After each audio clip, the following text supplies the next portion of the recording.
وبركاته. نحمده ونصلي على رسوله الكريم. أما بعد. My dear friends and permanent guests, first of all, I would like to welcome all of you and I wish you a very happy Republic Day. As you know very well, today is Indian Republic Day and we all are gathered here to celebrate the Republic Day. That's why I am going to deliver a speech about Republic Day of India. I hope you will listen my speech carefully. My dear brothers and sisters, India is a self-governing country since 1947. India got independence from British on the 15th August 1947, which we celebrate as Independence Day. However, the Constitution of India came into practice on 26 January 1950. Since then, we celebrate Republic Day every year. My dear audience, Republic means the supreme power of the people who live in the country, and only its citizen has right to elect leaders as a president, prime minister, chief minister, MP, MLA, etc. India is a democratic country where everyone is authorized to live, where and adopt the culture and religion which they desire.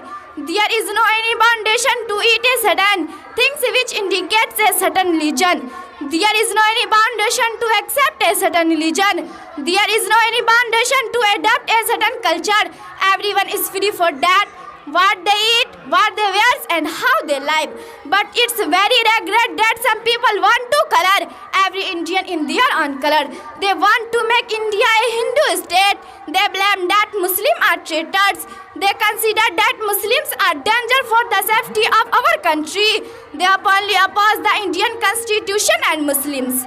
They consider that Muslims have got their share in the from of Pakistan. That's why they should go to Pakistan. But they forget that still India has more Muslims than Pakistan. My dear national brethren, I think they forget the sacrifices of Muslims for making India free. But I would like to ask them, how can they forget the fact that the first person who endorsed fatwa against British and said, today India became slave, was not anyone but a Muslim? How can they forget that the first person who fought against British was not anyone but a Muslim? How can they forget that the first person who started the first revolution for independence was not anyone but a Muslim? How can they forget that the first person who stood up to stop British step in South India and said, शेर की एक दिन की जिंदगी गीदड़ की 100 साल जिंदगी से बेहतर है, was not anyone but a Muslim?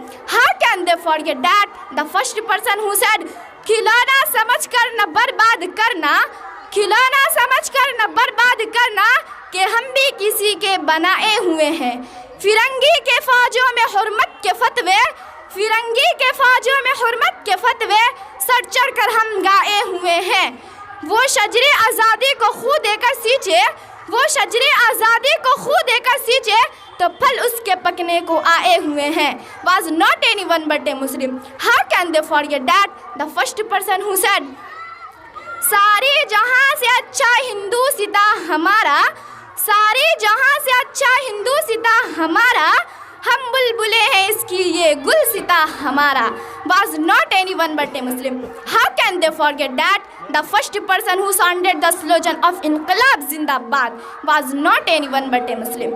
My dear audience, the great freedom fighters were Mahatma Gandhi, Maulana Abul Kalam Azad, Subhash Chandra Bose, Tipu Sultan, Ashfaqullah Khan, Chandrasekhar Azad, Maulana Muhammad Ali Jauhar, Lal Bahadur Shastri, Maulana Hussain Ahmad Madani, Maulana Mahmud al-Hasan Deobandi, Jawaharlal Nehru, Rajendra Prasad, etc.